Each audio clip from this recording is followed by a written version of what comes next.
الرحمن الرحيم الحمد لله رب العالمين وأصلي وأسلم على سيد الأولين والآخرين نبينا محمد وعلى آله وصحبه وبارك وسلم. All praise are due to Allah, Lord of the worlds, and peace and blessings be upon our beloved Prophet Muhammad, the master of the first and the last, his family, his companions, and all those who call to his way and establish his sunnah to the day of judgment. My beloved brothers and sisters, Assalamu alaikum wa rahmatullah. So alhamdulillah, we've reached the final class in this section for the year 2024. And in our discussion, the New Muslim Corner, we emphasize the fact that every person has a faith. There's literally nobody who doesn't have some connection or some understanding of a higher power. However they want to determine that or explain it. But every human being has that because we are weak creatures. We live and we die. And I remember some years back, a group of Marxist-Leninists. They had actually come from China, and they were reading the Red Book. At that time, the Red Book was very important in revolutionary circles in the 60s and 70s. And it was a strange picture of them, but they had the Red Book and they were kneeling almost in a type of prayer position at the grave of Karl Marx. And Karl Marx was the ideologue for the Marxist-Leninist theory. And you could take that picture and put in a Hindu, a Buddhist, a Christian, even some Muslims at certain places. It was reverence for this person because in the Marxist-Leninist theory they have dialectical materialism where they believe that there is change has to come about. Change is in the universe. And everything goes from a lower level to a higher level. That's the dialectic. That's the change. Okay, but what is this power? What is this change where it dominates everything in the universe? So whether you call it dialectical materialism, nature, whatever you call it, people recognize a higher being. And so the basis of our approach to people who are embracing Islam is that they should correct and authenticate their faith. So that means that everybody has a faith. And it's not like you throw away your culture, you throw away your religion, your tradition, everything. No. But what we need to do is to correct it, to make sure that the sources of this faith are authentic and correct, and to try to get on the straight path. And that means that there may be some cultural differences between people, even when they practice Islam. But as long as the essence of the faith is the same, then their Islam is going in the same direction. And that is based on Tawheed. That is based upon the unity, on monotheism, the belief in the creator of the heavens and the earth, that we believe that Allah sent prophets and messengers to every nation and to every tribe. Prophets came to India, China, Europe, Africa, the Americas. At one point in time, somebody came teaching about the belief in the Creator.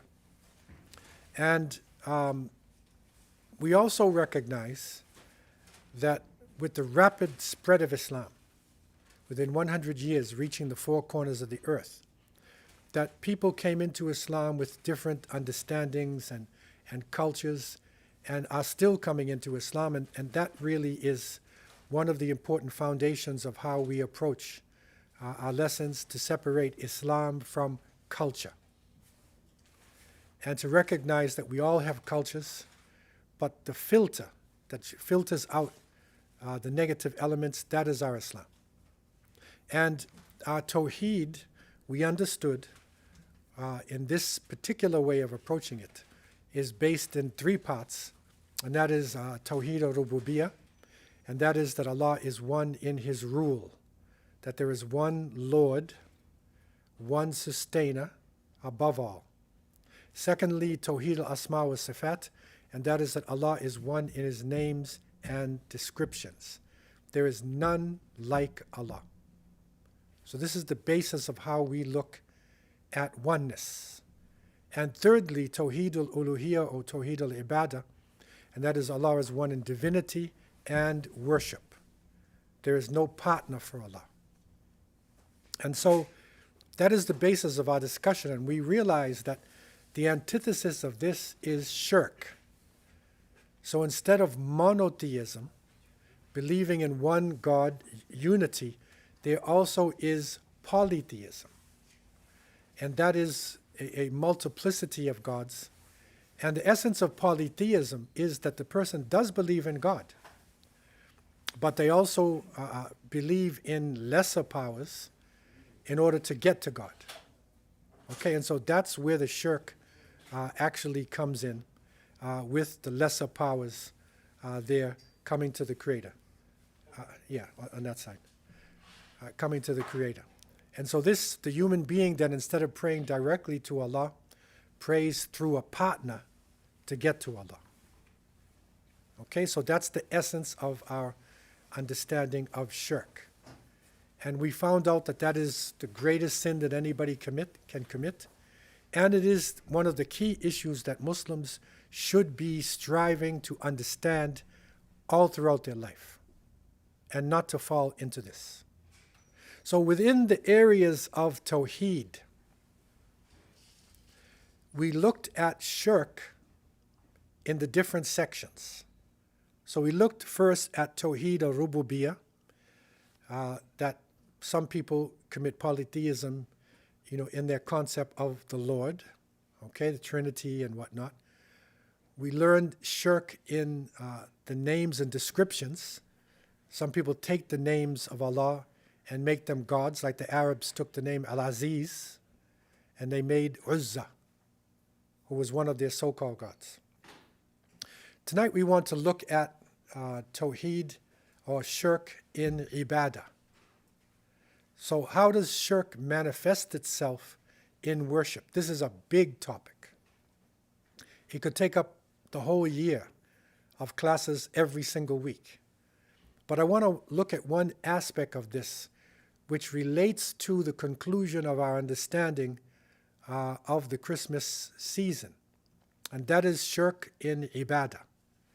And one of the forms of shirk in Ibadah is the wearing of certain special garments, talismans, it's like an amulet, or talismans, reading un-Islamic chants, seeking protection or gain or benefit from these different forms. So it's like objects. People put power in the objects. Okay, and the Prophet ﷺ said, verily, spells, talismans, and charms are shirk. So he identified it, that people who put power in spells, casting spells on other individuals, or having special bags or symbols or whatever, these can be forms of shirk. Okay, so this is, these talismans, even amongst Muslims, some Muslims had fallen into shirk in Ibadah, and they even took the Quran itself and they put it in pouches. So this is something that you will find in many Muslim countries, as a matter of fact. You will find people get involved in this and putting the names of Allah or writing, and they put it in a pouch, or they hang it over their door as a means of protection. So this pouch or this symbol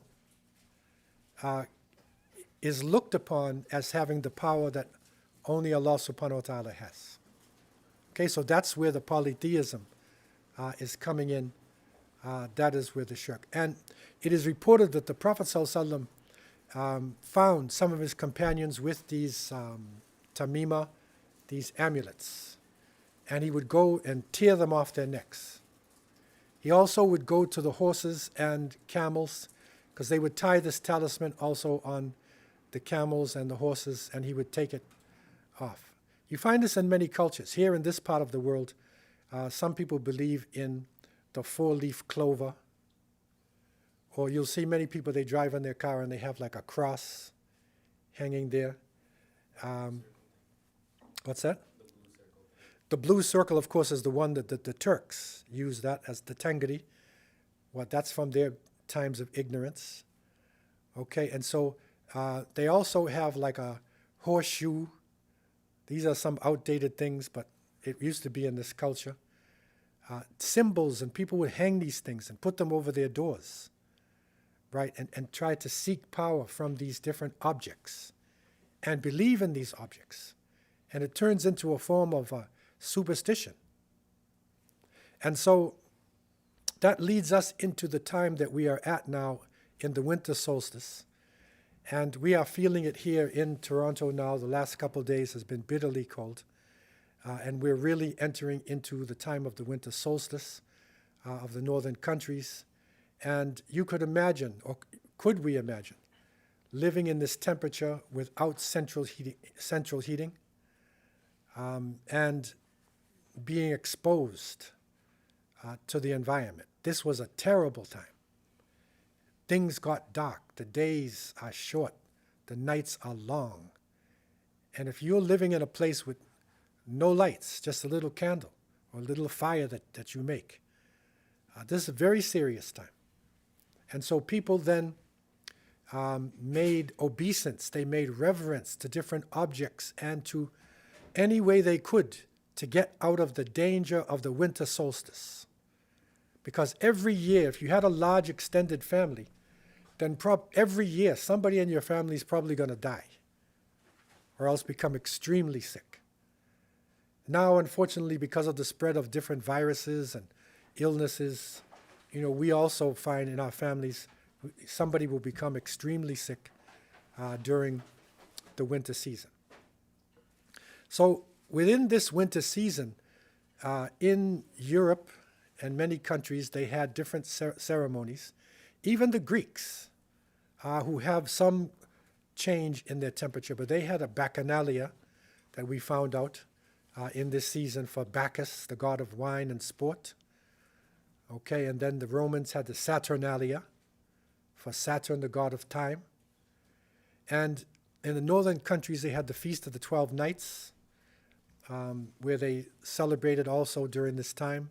The Druids far in the north. So there were a number of nature-based celebrations that went on at this time of year. So this is what the culture was like when the teachings of Isa alayhi salam came into Europe. And these teachings through Paul had already been slightly changed. And so these teachings began to spread, and somehow with the contact of a major monotheistic religion and polytheistic religions, there was an intersection, there was a mixing of the religions, and something new comes out of it.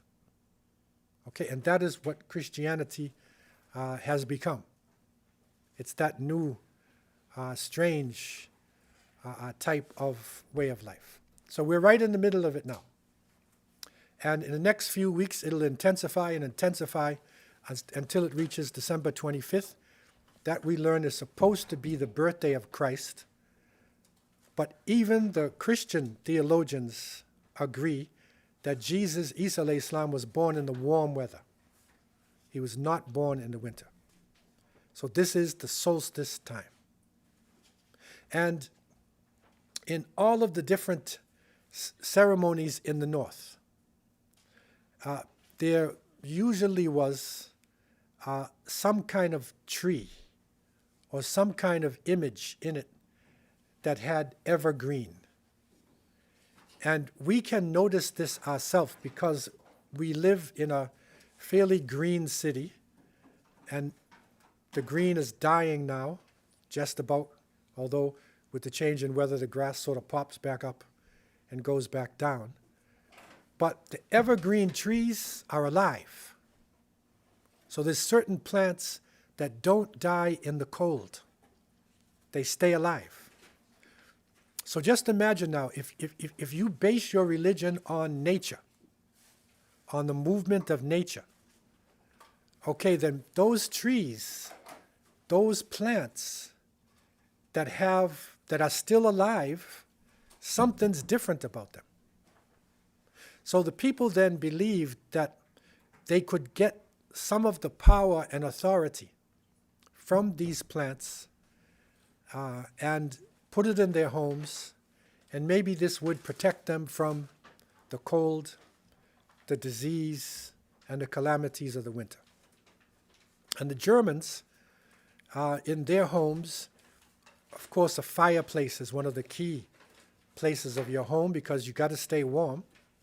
Okay, so in the Norsemen, far in the north, whose goddess Bertha or Hertha, right? So they had special ceremonies in their homes around their fireplace. And in a typical home before, of course, our houses have now changed because now we have like open concept homes with your kitchen and your living rooms. Like before, you have your living room and then it's around a fireplace because that's going to be your heat. Okay? And so the chimney was very important. And it is through there that we learned that many of the people believed that this celestial being, Santa Claus, would come down the chimney. And Santa Claus that we recognized is not Jesus, has nothing to do with his image, and nothing to do with the name, because the name was originally Saint Nicholas, who was a bishop in Turkey. It was then at that time Asia Minor, Anatolia. Thin, but he was the patron saint of children. Okay, so therefore, somehow they took his name. But the image that they used was the image of Saturn. And there was an interesting picture that I found, and it had a picture of Saturn on a sleigh, and he's a well-built man with a beard, and it's being pulled by winged snakes. Now, snakes cannot fly, okay? But he's flying in a sled. That has been changed because of the North now, and the mythology that comes to us is that Santa Claus is in the North, and he uses reindeers. So the reindeers is a type of deer that you find in the North, especially in Russia and Scandinavian countries. And so Santa Claus is using the reindeers, and somehow because of his power, they fly. And so he flies around the world bringing gifts. Okay, this is the image that we get. Now, the shirk that comes in, remember our tawheed, remember the shirk and ibadah. The shirk that plays itself out inside of this, sometimes unknowingly to people, is that they would give special powers to these green plants, these plants that stayed alive. Okay, one variation of it is the holly or the holland, the holm plant, right? It comes out of the oak, and it's these evergreen leaves. So you would put holly over your door. Sometimes you would have like circular forms of it. And this would then bring in power to your home. It's an amulet. The same way that the Prophet, peace be upon him, said, it's a form of shirk, right? This tamima. Okay, so this is holly. And there was also another one called mistletoe. It's a little bit different looking. And they believed the mistletoe had fertility powers. So that if you put that mistletoe up, that if you needed a baby, the mistletoe can help you in that. And so you'll find in a traditional home in the Christian world, you'll find the Christmas tree, the holly, the mistletoe, all of these plants. And on the top of the Christmas tree, of course, is a light. You always have a big light. That's the sun, because of the sun god. So all of these ancient religions are actually incorporated within the Christmas ceremonies that we see. And because of this, even the Christian church, this is in 1647, when the Puritans took over the Parliament there in England, they banned Christmas. They banned it because they had known St. Nicholas from Germany. St. Nicholas in Germany was the devil. When they drew pictures of Satan, they would draw Satan with red, well, billah, and having a beard and having these supernatural powers. And in Germany, they would actually frighten their children and tell them in the winter, if you go outside, right, then Nicholas is going to get you. Nicker is going to get you. Satan, he's dressed in red. So this is shocking now, that an image that was once the devil is now becoming a godlike figure. But if you look at Christmas itself, and you look at the image of Jesus, humble servant of God, a prophet, walked around most of the time without shoes, gave to the poor. Think about what Christmas is now.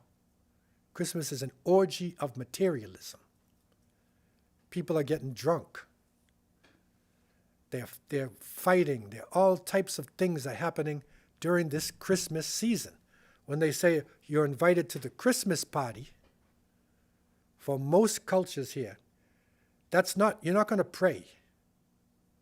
You're going there to drink and to be involved in many different type of acts. So therefore, the Puritans banned it. But the Puritans didn't last. They didn't last. They reached America too. They were in the area of Boston. The Puritans were there as well. But they didn't last. And eventually it was overcome with the materialism of the 20th century. And so Christmas as we know it has now overcome everything, and people are in a state of frenzy. And as we go towards December 23rd, and because of this, we're not going to be having classes for the next 2 weeks or so, based upon the weather and whatever, because it's insanity as we go toward Christmas. And so the frenzy really begins that weekend before the 23rd or the 25th. That's when you really get insanity in the marketplaces. But now they added on. They have the 26th, which is Boxing Day. So Boxing Day is another sale. Of course, they have Black Fridays and that now. It's all materialism, right? But they have Boxing Day, which originally was in England, a Samuel papyrus from his diary. It was a Christmas gift. It was a box that was given to servants. You have servant in your house, errand boys who come to your house. Just like we have postmen. Some people give a gift to the postman during this time. So they would give a special box during this time. So it was a day of goodwill. Okay, so they call it Boxing Day. Okay, but now it's changed. Boxing Day is like the Boxing Day sale. So people will flood the markets, thinking that they can get everything cheaper in the marketplace, not realizing that the storekeepers put the price higher than it normally was in most cases, and then brought it down to what it should be. But you think you're getting a discount. The point is the confusion that happens during this time. And because of the Puritans, and because of pushback that happened in the church, okay, the followers of the Saturnalia, the Bacchanalia, the lovers of Santa Claus, the lovers of materialism, they couldn't enjoy themselves on this night because the pushback they were getting from the Christians. Okay? So what they did is that they shifted their holiday, they shifted their merriment and their drunkenness and confusion to New Year's Eve. And New Year's Eve, the end of December going into the 1st of January, and it used to be called Hogmanay. Hogmanay. Now we know the New Year's Eve, and the New Year's Eve is when this special time, and that you have, especially like in New York, you'll have this image, or you have a tower, right? And everybody's waiting for the year to end. And there's lights and celebrations all over the year. Now, what is the problem with this? The problem is deception. And a lot of Muslims get confused. We're confused about the culture that we're in because the people are saying it's Christmas time, just enjoy yourself, take a drink, go to the party, just enjoy life. This is like a false type of image, okay? And so where the deception comes, it's hidden in plain sight, okay? And look at what this is. September is from the word, is from the Latin septum. This is September is the 8th month, right? And the 9th month, sorry, September is the 9th month.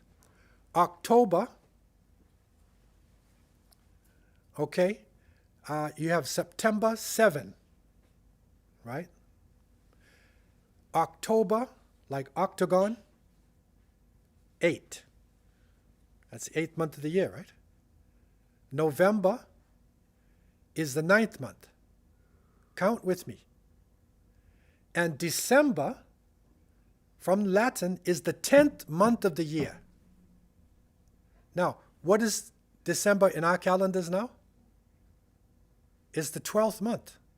You see the deception? It's actually the 12th month because the new year began according to their pagan calendar. The new year began in March because that is when the spring comes. And that is when your change from winter into spring then comes about. If you're following nature, it makes sense. Because in the end of December, January, we're in the middle of the winter. And really the worst part of the winter is going to hit us in January. So this is not rebirth.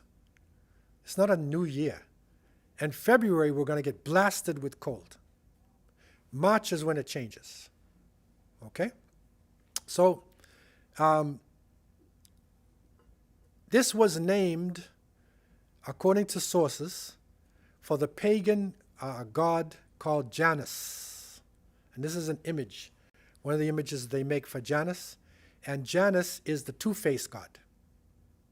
So Janus shows you a face of spirituality, innocence, and then there's also a face of deviation and wickedness. Okay, so this is a dual personality. And this is the image, this is what comes about in the ceremonies, not only Christmas, but it comes in January as well as we move into this time of paganism. Okay, so this is the trick. The trick is the New Year's Eve, where the people will wait. This is New York City. The people will wait for that magic time to be there. But when you see, they will kiss, they will drink alcohol, all types of things happen, because that's Hogmanay. They used to give it the name Hogmanay. But they've changed it now to New Year's Eve. So this is the trickery that we are actually living in within this society. And what we have to recognize is that the Quran itself, which is the final revelation, which is to correct the books that came before in Surah Al-Ma'idah, Allah subhanahu wa ta'ala is telling us, this is verses 75 to 77. This is how powerful the Quran is. It says the Messiah, son of Maryam, is but an apostle. Right? He's not God. Apostles before him have indeed passed away. And his mother was a truthful woman. They both used to eat food. Now, this might sound very simple language here, but this is deep. Because remember, many of the Jewish rabbis, they called her a filthy woman, a liar. How can she have a son without a father? The Quran is saying she was truthful.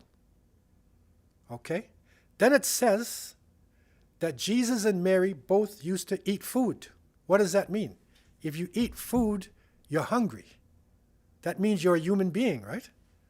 This is a deep sentence, because God is not going to have to eat food. You see?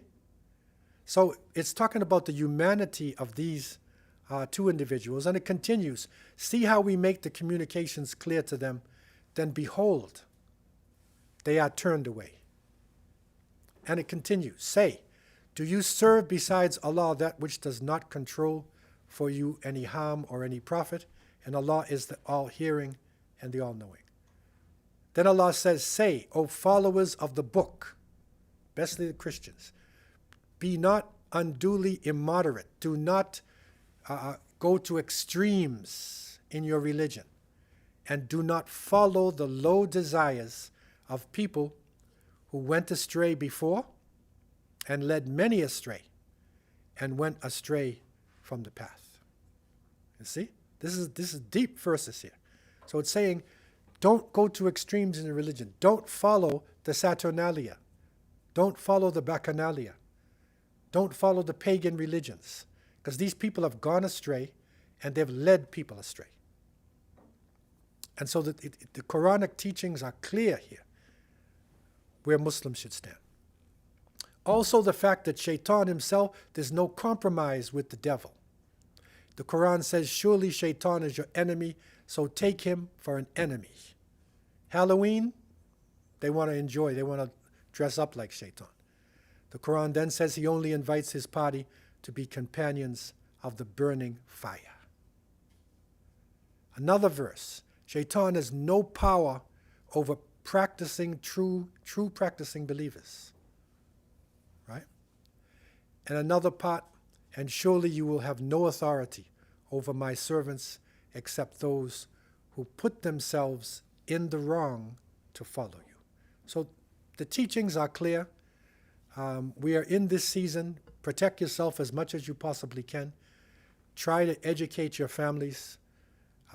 Get involved in alternative activities. Doesn't mean you hide away and don't do anything. Make alternatives so the children can enjoy themselves.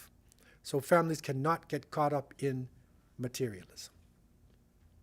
So I want to open up the floor for any questions that anybody has. This is the end of our Christmas season, New Year's understanding. And we connected it with polytheism or shirk in ibadah, in worship. So the floor is open for any questions that anybody may have concerning these celebrations.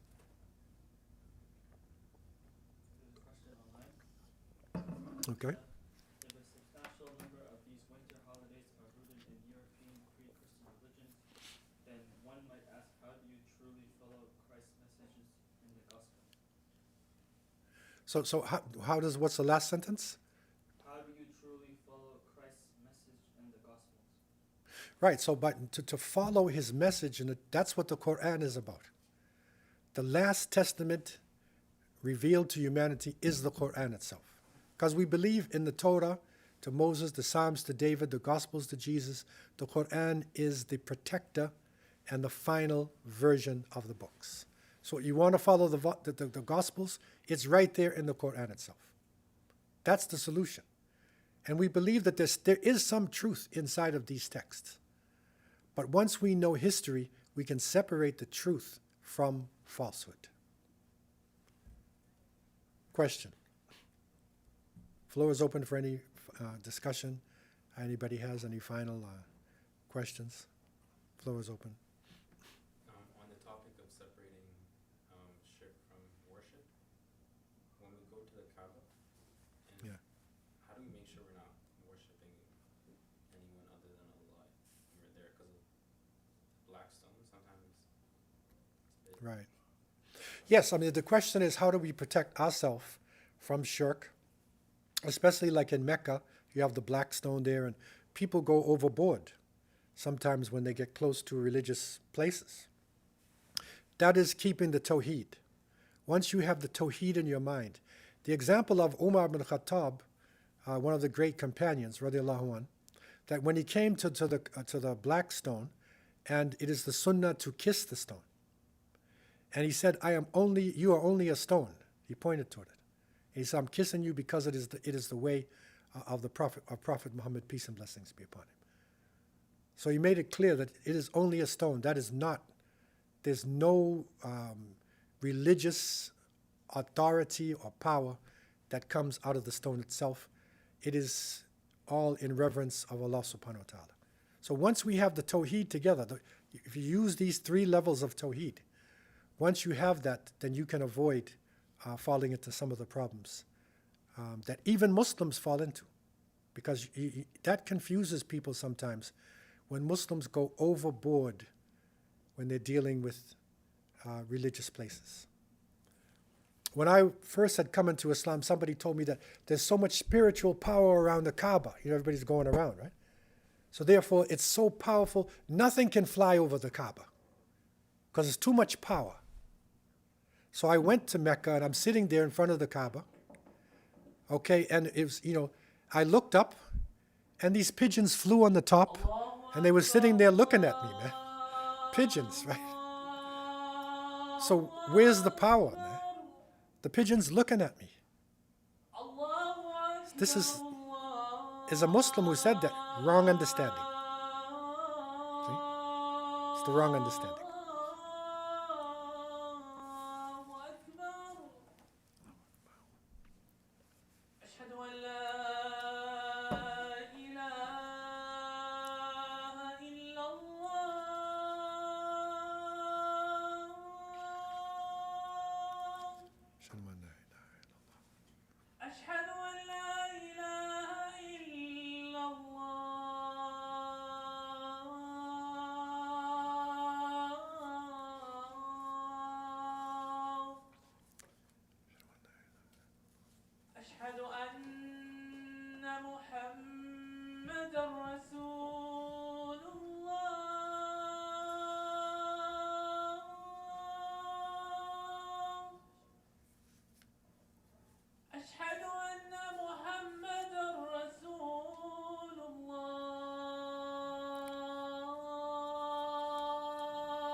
So the floor is open for any final questions anybody has. We have a question online. Yeah.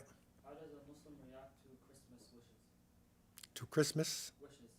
wishes? Yeah, like Merry Christmas, Happy Christmas. We can say, seasons, greetings, whatever, But the Merry Christmas thing, that's something connected, with the paganism. So there's general ways of answering without saying the Merry Christmas itself. We recognize people that are being kind. You can't be evil and mean.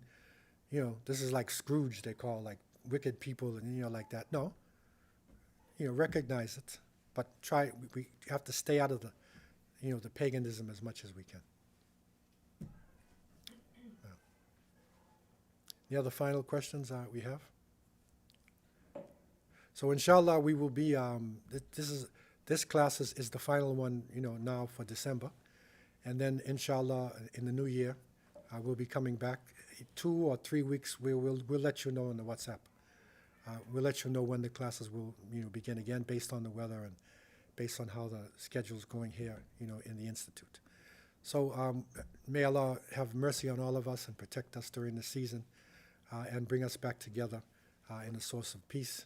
سبحانك اللهم وبحمدك نشهد أن لا إله إلا أنت نستغفرك ونتوب إليك وآخر دعوانا الحمد لله رب العالمين والسلام عليكم ورحمة الله وبركاته.